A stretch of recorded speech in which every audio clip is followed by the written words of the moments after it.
ಎಷ್ಟು ನೀಟಾಗಿ ಬಂದಿದೆ, ಒಂದೇ ಒಂದು ಗಂಟು ಬಂದಿಲ್ಲ.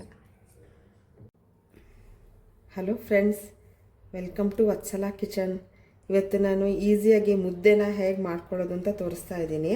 ಮಧ್ಯಾಹ್ನ ಒಬ್ಬರೇ ಇರ್ತೀರಾ, ಒಂದೇ ಒಂದು ಮುದ್ದೆ ಮಾಡಬೇಕು ಅನಿಸುತ್ತೆ, ಇವಾಗ ಗಂಟೆ ಆಗದ ಹಾಗೆ ಈಸಿಯಾಗಿ ಮಾಡ್ಕೊಳ್ಳೋದು ಹೇಗೆ ಅಂತ ನಾನು ತೋರಿಸ್ತೀನಿ.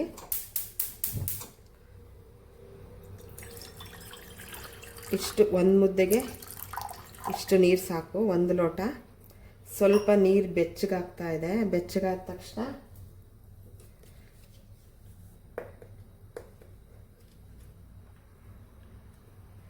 ಇದರಲ್ಲಿ 1 ಸ್ಪೂನಷ್ಟು ರಾಗಿ ಹಿಟ್ಟನ್ನ ಹಾಕ್ತಿದ್ದೀನಿ.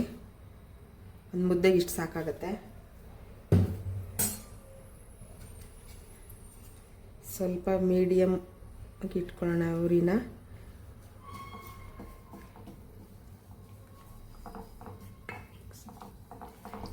ಚೆನ್ನಾಗಿ ಮಿಕ್ಸ್ ಮಾಡ್ಕೊಂಬಿಡ್ಬೇಕು. ತುಂಬ ಈಸಿ, ಎಷ್ಟು ಬೇಕಾದರೂ ಮಾಡ್ಕೋಬೋದು. ನಾನಿವಾಗ ಒಂದು ಮುದ್ದೆ ಮಾಡೋದು ತೋರಿಸ್ತಾ ಇದ್ದೀನಿ.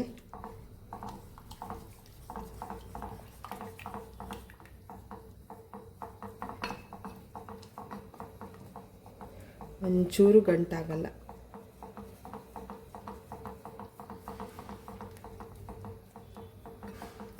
ಗಟ್ಟಿ ಆಗ್ತಾ ಇದೆ ಈಗ.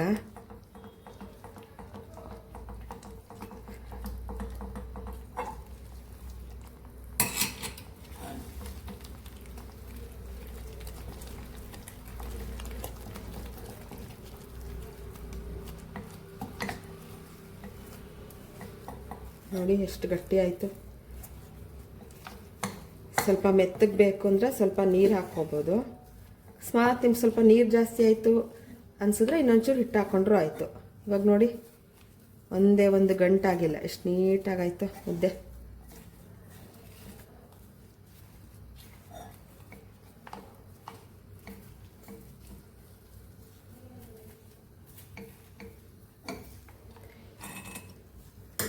ನನಗೆ ಸ್ವಲ್ಪ ಮೆತ್ತಗಿರಬೇಕು, ಅದಕ್ಕೆ ಸ್ವಲ್ಪ ನೀರು ಹಾಕ್ತಾ ಇದ್ದೀನಿ.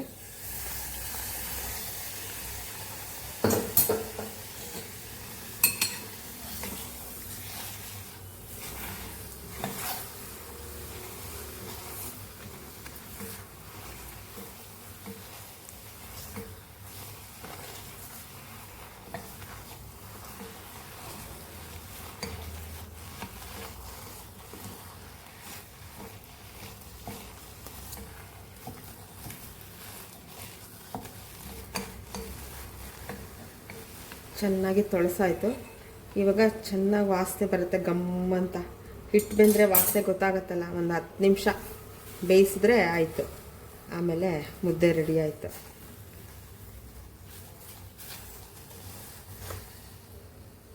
ಚೆನ್ನಾಗಿ ಒಂದು 10 ನಿಮಿಷ ಬೇಯಿಸೋಣ.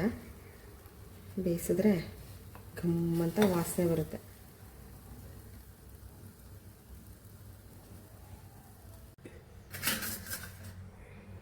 ಇವಾಗ ಚೆನ್ನಾಗಿ ಬೆಂದಿದೆ. 10 ನಿಮಿಷ ಬೇಯಿಸಿದ್ದೀನಿ.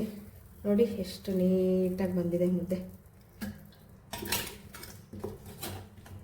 ಕಮ್ಮಂತ ವಾಸನೆ ಬರ್ತಾ ಇದೆ.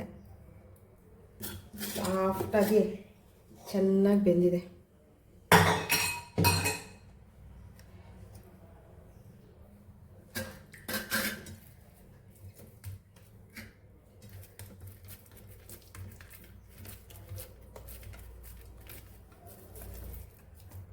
ಮುದ್ದೆ ರೆಡಿ ಆಯಿತು.